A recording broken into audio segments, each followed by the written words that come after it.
बिस्मिल्लाहिर्रहमानिर्रहीम। साथी पूछ रहे थे कि रमज़ान मुबारक की फ़जीलत क्या है। मकाशिफ़तुल कुलूब का सफ़ा 608 और 9, इस पर इमाम गज़ाली रहमतुल्लाह अलैह ने जो हुज़ूर सल्लल्लाहु अलैहि वसल्लम का फरमान नकल किया वो आपके सामने अर्ज़ करता हूँ।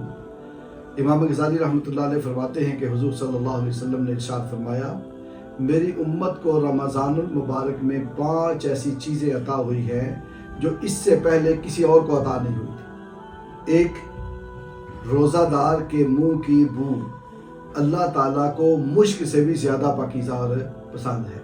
इसीलिए इमाम शाफी रहमतुल्लाह अलैह फरमाते हैं कि रोज़ादार जो है उसे मिसवाक नहीं करनी चाहिए, उसे चाहिए कि मिसवाक ना करे। और जब हज़रत इमाम आज़म अबू हनीफ़ा रहमतुल्लाह अलैह से पूछा गया कि हुज़ूर रोज़े की हालत में मिसवाक करनी चाहिए कि नहीं, तो आपने फरमाया ज़रूर करनी चाहिए।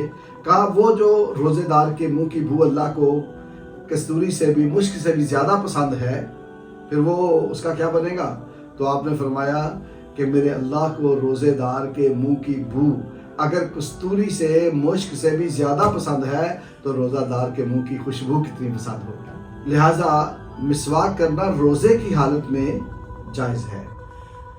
और दूसरी फजीलत हुज़ूर सल्लल्लाहु अलैहि वसल्लम ने इरशाद फरमाया ये है कि फरिश्ते सारा दिन रोज़ेदार के लिए मग़फ़िरत की दुआएं करते रहते हैं। अल्लाह अकबर। तीसरा, सरकश शैतान इस माह में कैद कर दिए जाते हैं। बंदा जो है वो इसीलिए गुनाहों से काफ़ी हद तक बच जाता है।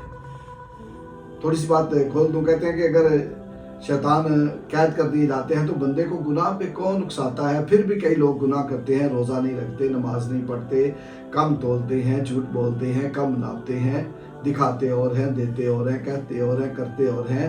तो ये बंदे को गुनाह पर कौन लगाता है। तो ये शैतान तो कैद होता है, लेकिन बंदे का अपना नफ्स ही इतना गंदा और नापाक और पलीद हो चुका होता है कि वो उसका अपना नफ्स ही उसे गुनाह पे उभारता रहता है, गुनाह पे लगाता रहता है। चौथी चीज़ जो इस उम्मत को रमज़ानुल मुबारक में मिली है वो ये है कि अल्लाह ताला हर रोज़ रमज़ानुल मुबारक में जन्नत को संवारता है और फरमाता है अन करीब मेरे बंदे इसमें दाखिल होंगे। और पांचवी चीज़ जो इस उम्मत को अता की गई वो ये है कि जब रमज़ानुल मुबारक की आखिरी रात आती है तो रमज़ानुल मुबारक में रोज़े रखने वालों, इबादत करने वालों, तिलावत करने वालों, सदक़ात व खैरात करने वालों को अल्लाह रब्बुल इज़्ज़त बख्शिश का परवाना अदा करके जन्नत का हकदार बना देता है। पता चला कि रमज़ानुल मुबारक में अल्लाह ताला का ख़ास फजल और करम अपने बंदों पे होता है। लिहाजा इन खूबसूरत लम्हात को, इन बरकत वाले लम्हात को और अल्लाह ताला के करम वाले लम्हात को कभी भी ज़ाया नहीं करना चाहिए। इसकी हर घड़ी अल्लाह की मोहब्बत में, इसका हर दिन रोज़े की हालत में और हर रात तिलावत कुरान और ज़िक्र खुदा की हालत में गुजारना चाहिए। पता नहीं कौन सी अदा मेरे रब को पसंद आ जाए और एक रात, एक लम्हे, एक दिन की इबादत जो है बंदे के सारे गुनाहों का कफ़ारा बन जाए और बंदे की बख्शिश का ज़रिया हो जाए। अल्लाह रब्बुल इज़्ज़त हमें अमल की तौफीक अता फरमाए।